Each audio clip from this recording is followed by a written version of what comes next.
Hallelujah. Praise the Lord. Good evening. સાંજની સલામ. ફરીવાર જીવતા ઈશ્વરની પ્રેઝન્સમાં નમવાને માટે તક મળી છે નહીં? પ્રભુની સ્તુતિ કરીએ, પ્રભુની સ્તુતિ કરીએ અને પ્રભુનો આભાર માનીએ. જ્યારે આ સુંદર વખત, આ સુંદર સમય આપણા ઈશ્વરે, આપણા પ્રભુએ તમને અને મને આપ્યો છે, ત્યારે બીએ નહીં, ગભરાઈએ નહીં. પ્રભુ છે આપણી સંભાળ રાખનાર, આપણી કાળજી રાખનાર. અને આ માસમાં તો આપણી પાસે બહુ સરસ વચન છે, જેને હું અંગ્રેજીમાં પણ રિપીટ કરું છું, હિન્દીમાં કરું છું અને ગુજરાતીમાં 2 વર્ઝન છે અલગ અલગ, એ પણ બોલું છું. પુષ્કળ સુંદર વચન પ્રભુએ આપણને આપ્યું છે. હાલેલુયા. આકાશના ઈશ્વર અમને સફળતા આપશે. આ ઇન્ડિયન રિવાઇઝ વર્ઝન છે. પછી બાઇબલ સોસાયટી ઓફ ઇન્ડિયામાં જે કહેવામાં આવ્યું છે આ પ્રમાણે ટ્રાન્સલેશન છે, આકાશનો ઈશ્વર અમને ફતેહ આપશે. અને અંગ્રેજીમાં જે NIV છે તેમાં આ પ્રમાણે છે, The God of heaven will give us success. Praise the Lord. BA નહીં, ગભરાઈએ નહીં. આપણી પરિસ્થિતિને જોઈને ડરી ના જઈએ. તો 20 નહીં, 365 દિવસ કરતા પણ વધારે લખવામાં આવ્યું છે. હાલેલુયા. પ્રભુ આપણી સાથે છે, પ્રભુ આપણી સંભાળ લઈ રહ્યા છે. હા, આપણે તેમને જોઈ નહીં શકતા, અદ્રશ્ય રીતે તેઓ આપણને મદદ કરે છે. પણ જ્યારે આપણે આ પ્રભુની પાસે આપણે જઈશું, જ્યારે એમની સાથે જે જીવન આપણને આપવામાં આવ્યું છે, ત્યારે આપણે તેમને ચોક્કસ જોઈશું. પણ અત્યારે જ્યારે જે જીવન પ્રભુએ આપણને આપ્યું છે, જે સુંદર સમય આપ્યો છે, આ સુંદર માસ આપ્યો છે, એમાં આજની સાંજ આપી છે, એમાં પ્રભુની સ્તુતિ કરીએ, આરાધના કરીએ અને પ્રભુનો આભાર માનીએ અને વિશ્વાસ રાખીએ આગળના સમયમાં સગળું સારું થનાર છે. હાલેલુયા. Praise the lord. સાચે જ કહું છું વાલા મિત્રો, પ્રભુ બધું સારું કરશે. શું કરશે એ આપણો પ્રશ્ન નથી. ક્યારે કરશે એને માટે પણ ચિંતા ના કરો, પ્રભુ કરશે. કેમ કે પ્રભુ હંમેશા યોગ્ય સમયે ભલું અને સારું એમના બાળકો માટે કરે છે. હાલેલુયા. આપણે ગીત શાસ્ત્રમાં વાંચીએ છીએ કે તેમના બાળકો ઊંઘતા હોય છે તો પણ તે તેમને સારા દાન આપી જાણે છે. સિંહના બચ્ચાને ભૂખ વેઠવી પડે છે અને તંગી પડે છે, પણ જેઓ યહોવાને શોધે છે તેમને કોઈ પણ સારા વાનાની અછત પડશે નહીં. હાલેલુયા. અને તમે અને હું તેના બાળકો છે. હાલેલુયા. Praise the lord. રાત દિવસ આપણે તેમનું ભજન કરીએ છીએ, રાત અને દિવસ આપણે તેમની આરાધના કરીએ છીએ, રાત અને દિવસ તેમનું નામ લેતા આપણે થાકતા નથી. તેઓ આપણા પર કેટલી મોટી કૃપા કરશે, એ કેટલું વિશેષ ખાતરીપૂર્વક છે. હાલેલુયા. Praise the lord. ગભરાઈએ નહીં.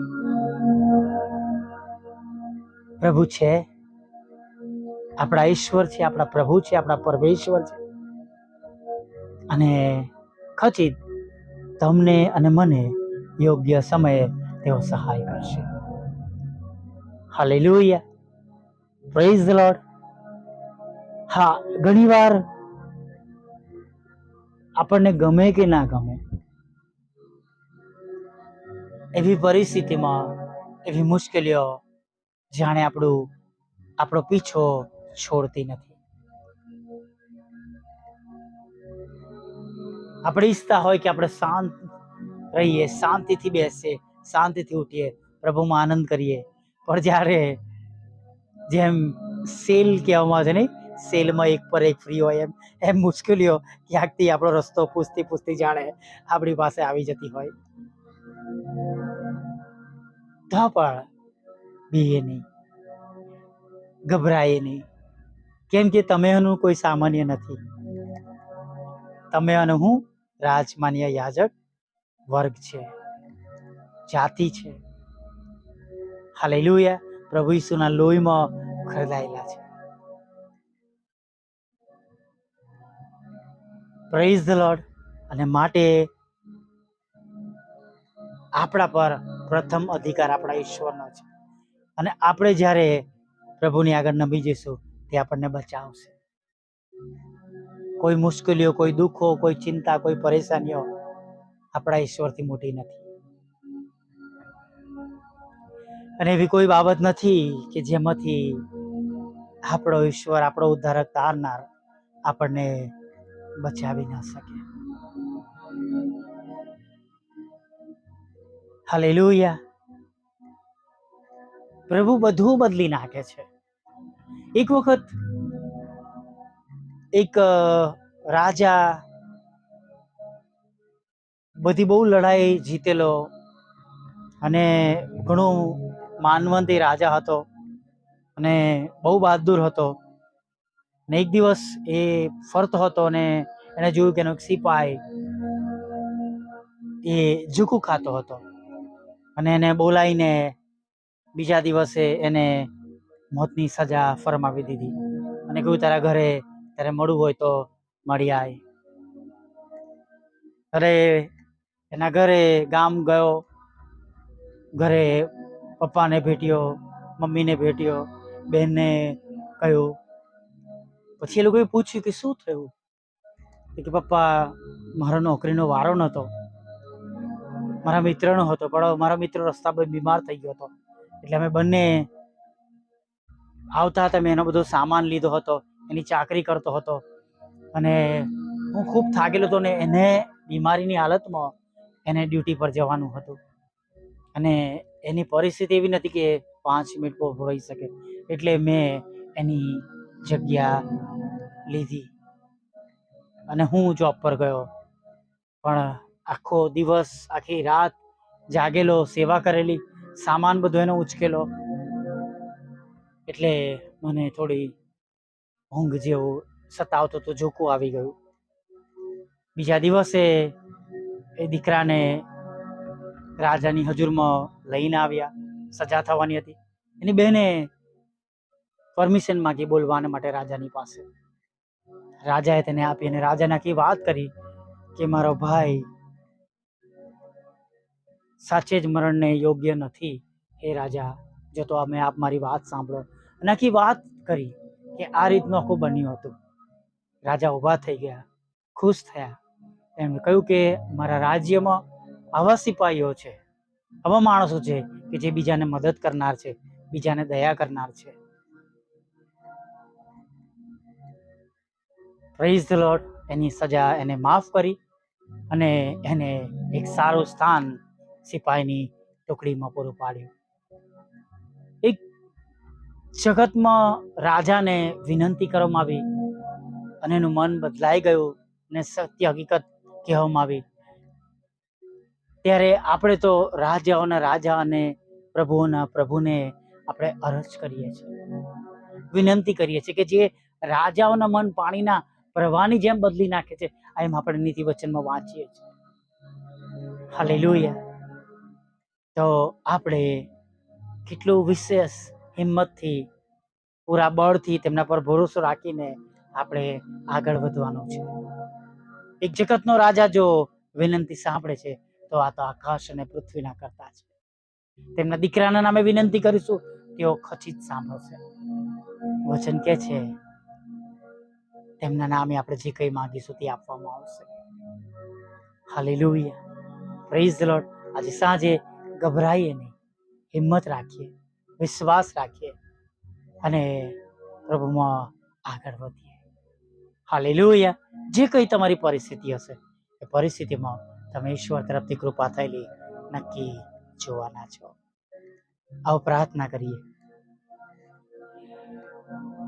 ભલા પ્રભુ, અમે તમારી સ્તુતિ કરીએ છીએ અને અમે તમારો પુષ્કળ આભાર માનીએ છીએ. આ સુંદર સમય, વખત તમે પૂરો પાડ્યો. દિવસના અંતે તમારું પવિત્ર નામ લેવાને માટે તમે આ સુંદર તક આપી પ્રભુ. તેના માટે પ્રભુ અમે તમારી સ્તુતિ કરીએ છીએ ને તમારો પુષ્કળ આભાર માનીએ છીએ. પ્રભુ, આખા દિવસના થાકેલા અમારા શરીરોને તમે આરામ આપજો પ્રભુ. દરેક જીવો તમારી આગળ નમ્યા છે પ્રભુ. તમે સર્વ પર તમારી કૃપા દ્રષ્ટિ રાખજો. તમે તેમની કાળજી લેજો. તેમના મુખમાંથી નીકળતી તેમની નાની નાની પ્રાર્થનાઓને તમે આજે નોંધમાં લેજો પ્રભુ. તેમની જરૂરિયાતોને તમે નોંધમાં લેજો તેવી અમે પ્રાર્થના કરીએ છીએ. હા, દરેક પર પ્રભુ અમે તમારા લોહીનો અધિકાર લઈએ છીએ પ્રભુ. તમારા બાળકો છે પ્રભુ. દરેકને તમારા રક્તમાં ઢાંકી દઈએ છીએ પ્રભુ. અને તમારા બાળકોની વિરુદ્ધની સર્વ અમંગળ બાબતોને તમે હમણાં જ અત્યારે જ નાશ કરો પ્રભુ. તેમની વિરુદ્ધની સર્વ દુષ્ટ યોજનાઓ પ્રભુ ઈસુના નામમાં નાશ પામે. હા, યશાયા 54 અને 17 પ્રમાણે પ્રભુ તમારા બાળકોની વિરુદ્ધના તમામ હથિયારો નાશ પામે પ્રભુ પિતા. એવી અમે પ્રાર્થના કરીએ છીએ. તમારા બાળકોનો કંટ્રોલ લો. તમે તેમને સફળ કરો. તમે તેમને આશીર્વાદ આપો. તમે તેમને ખોરાક, વસ્ત્ર, અન્ન, પાણી આપો. અને ત્યારે સાંજના સમયે તેઓને જે કંઈ પ્રભુ તમારા તરફથી મદદની સહાયની જરૂર હોય પ્રભુ તમે તેમને સહાય કરો અને મદદ કરો તેવી અમે પ્રાર્થના કરીએ છીએ પ્રભુ. ઘણા બધા લોકો એવા છે પ્રભુ જેમને જુદા જુદા ખોટા રસ્તા પર એક યા બીજા કારણો દ્વારા લઈ જવામાં આવે છે પ્રભુ. તમારા છે જેમને માટે તમે વધસ્તંભ પર રક્ત પીવડાવ્યું છે પ્રભુ. તેઓને પ્રભુ ગેરમાર્ગે દોરવામાં આવ્યા છે પ્રભુ. દારૂમાં, જુગારમાં, ખોટા વ્યસનોમાં અને પર સ્ત્રી પર પુરુષોના સંબંધોમાં પ્રભુ, અને પ્રભુ જગતના દ્રવ્યમાં, લોભ ને લાલસામાં પ્રભુ. ત્યારે અમે પ્રાર્થના કરી છે એવા લોકોનો નાશ ના થાય પ્રભુ, પણ એવા લોકોનો બચાવ થાય માટે પ્રભુ અમે પ્રાર્થના કરીએ છીએ કે પ્રભુ તમારા સેવક સેવિકાઓની પ્રાર્થનાઓ પ્રભુ, તેમના સંદેશાઓ પ્રભુ પિતા, અને પ્રભુ સ્તોત્રો, ગીતો અને સ્તુતિ આરાધના દ્વારા પ્રભુ તેઓના હૃદયો બદલાય, તેઓ પાછા ફરે, પસ્તાવો કરે પ્રભુ, અને ફરી એકવાર તમારામાં ઉમેરાય એવી અમે પ્રાર્થના કરીએ છીએ. રોજ પ્રભુ આત્માઓ અમે જીતી શકીએ એવું થવા દેજો પ્રભુ. દરેક ઘૂંટણ અમે દરેક જીવ કબૂલ કરે પ્રભુ એવી અમે ખાસ પ્રભુ તમને નમ્ર વિનંતી કરી છે. અમારા બધાની સેવાઓને તમે સફળ કરજો, આશીર્વાદિત કરજો પ્રભુ. એટલા માટે કે પ્રભુ અમે શૈતાન શત્રુના હાથમાંથી ઘણા બધા તમારા બાળકોને બચાવી શકીએ પ્રભુ, અને તમારા નામમાં તેઓનો બચાવ થાય, તેમને જીવન મળે પ્રભુ એવું તમે થવા દેજો પ્રભુ. ડિવોર્સને ખાલી જ કરજો પ્રભુ પિતા. પ્રભુ જેઓ માંદા છે તેમને માટે પણ અમે ખાસ પ્રાર્થના કરીએ છીએ પ્રભુ. તેમને પ્રભુ અત્યારે યાદ કરીએ છીએ અમારી પ્રાર્થનામાં પ્રભુ. જે કઈ જગ્યા પર તેઓ માંદા હોય પ્રભુ, દવાખાનાના બિછાના પર છે પ્રભુ, ઘરમાં છે, ઘરની બહાર છે પ્રભુ, ઓફિસીસમાં છે, પોતાની બિઝનેસ કરવાની જગ્યા પર છે કે પ્રભુ અમે જાણતા નથી એવા સ્થળોમાં છે, તેઓ પ્રવાસ કરી રહ્યા છે, અચાનક બીમાર થઈ ગયા છે. તમે તેમને સાજા ભલા તંદુરસ્ત કરજો. અને જે તે રોગ તેમના શરીરમાં નિદાન પણ થયો છે પ્રભુ, ચાહે ગંભીર છે, કેન્સર જેવી બીમારી છે, ટીબી જેવી બીમારી છે, HIV જેવી બીમારી છે, જાત જાતના તાવ છે પ્રભુ, અને પ્રભુ કંઈક એવી બાબત તેમના શરીરમાં ફોરકાસ્ટ થઈ છે, ગાંઠ છે પ્રભુ, અને પાણી ભરાઈ ગયું છે પ્રભુ પિતા, અને પ્રભુ ખવાતું નથી, પીવાતું નથી, અન્નનળીનો પ્રોબ્લેમ છે, કિડનીનો પ્રોબ્લેમ છે, હૃદયનો પ્રોબ્લેમ છે, વાલનો પ્રોબ્લેમ છે, નસોનો લોહીનો પ્રોબ્લેમ છે, લોહીનું દબાણ વધારે થઈ ગયું છે, ઓછું થઈ ગયું છે, કોલેસ્ટ્રોલ વધી ગયો છે પ્રભુ પિતા. ત્યારે પ્રભુ અમે પ્રાર્થના કરીએ છીએ એવા સર્વ પ્રકારના રોગો અને જે રોગના નામ નથી બોલ્યા એ સગળા રોગોમાંથી તમે હમણાં જ તમે તેમને સંપૂર્ણ સાજાપણું આપજો પ્રભુ. પ્રભુ બાળક ધનનો આશીર્વાદ આપો, લગ્નનો આશીર્વાદ આપો, વિદેશ જવાના તમારા બાળકોના માર્ગોને આશીર્વાદિત કરો પ્રભુ પિતા. મકાન આપો, લોન આપો પ્રભુ, તમારા બાળકોને સારી જોબ આપો, જોબમાં આશીર્વાદ આપો, જોબની મુશ્કેલી દૂર કરો, બિઝનેસને આશીર્વાદિત કરો પ્રભુ પિતા. તેમના વિદેશ જવાના માર્ગોને તમે આશીર્વાદિત કરો, સફળ કરો, અને તેમની વિરુદ્ધની પ્રભુ સર્વ અમંગળ બાબતોને દૂર કરો. તેમના પર મૂકવામાં આવેલા તોહમતો, ખોટા આક્ષેપો, આરોપો, FIR પ્રભુ, કોર્ટ કેસ બધું જ ખાલી જ કરો એવી અમે પ્રાર્થના કરીએ છીએ પ્રભુ. તમારા બાળકોને પ્રભુ અત્યારે તમે સુરક્ષિત રાખો, ખોરાક, વસ્ત્ર, અન્ન, પાણી આપો, મુસાફરીમાંથી સલામત તેમને ઘરોમાં તમે દોરી લાવો પ્રભુ. તેમના સરકારી કામો પ્રગતિ પામે એવી અમે પ્રાર્થના કરી છે પ્રભુ. અમારી સેવાને આશીર્વાદિત કરો, અને પૃથ્વી પર તમારા નામે જે કઈ સેવાઓ થઈ રહી છે પ્રભુ, એ સર્વ સેવાઓને, સેવકોને, સેવિકાઓને, મિનિસ્ટ્રીને, સંસ્થાઓને, પ્રભુ મંદિરની સેવાને બધાને પ્રભુ તમે પુષ્કળ આશીર્વાદિત કરો અને સફળ કરો એવી પ્રાર્થના કરીએ છીએ પ્રભુ. અમારી પણ વિરોધની બાબત દૂર કરો, અમારા સતાવનારાથી અમારો બચાવ કરો પ્રભુ. વોટ્સઅપ, ફેસબુક અને યુટ્યુબ દ્વારા અને બુધવાર અને શુક્રવારની સંગતો દ્વારા, રોજના રેકોર્ડિંગ દ્વારા પ્રભુ અમે જે કંઈ નાની સેવાઓ કરી રહ્યા છીએ, સેવાઓને આશીર્વાદિત કરજો. અમારા કુટુંબોનું પોષણ કરજો પ્રભુ, તમારી ટીમનું પોષણ કરજો પ્રભુ, તમારા દરેક સેવક સેવકોનું પોષણ કરજો. અને પ્રભુ મારી પણ સાથે રહેજો. અને પ્રભુ અમારી અત્યારની બધી જરૂરિયાતો પ્રભુ, અમારા બધાની અત્યારની જરૂરિયાતો પ્રભુ તમે પૂરી પાડજો પ્રભુ. દિવસ દરમિયાન થયેલા નાના મોટા પાપ, ગુનાઓને, ભૂલોને તમે માફ કરજો પ્રભુ. પ્રભુ અત્યારના સમયે જે કોઈ તમને હાંક મારતું હોય, પોતાના પ્રશ્નોમાંથી, મુશ્કેલીઓમાંથી, દુઃખમાંથી, બીમારીઓમાંથી, ચિંતામાંથી, જરૂરિયાતમાંથી પ્રભુ, સંકટમાંથી, તો હમણાં તમે તેમનો બૂમ, તેમનો અવાજ, તેમની પ્રાર્થના, તેમની અરજ સાંભળજો અને ઉત્તર આપજો પ્રભુ. અને પ્રભુ ફરીથી આવતીકાલે સવારમાં તમારું પવિત્ર નામ લેવાનું તક આપજો એવું માગતા બાપ અમારી પ્રાર્થના પ્રભુ ઈસુના નામમાં સાંભળીને દેવ બાપ માન્ય કરજો. આમીન, આમીન, આમીન.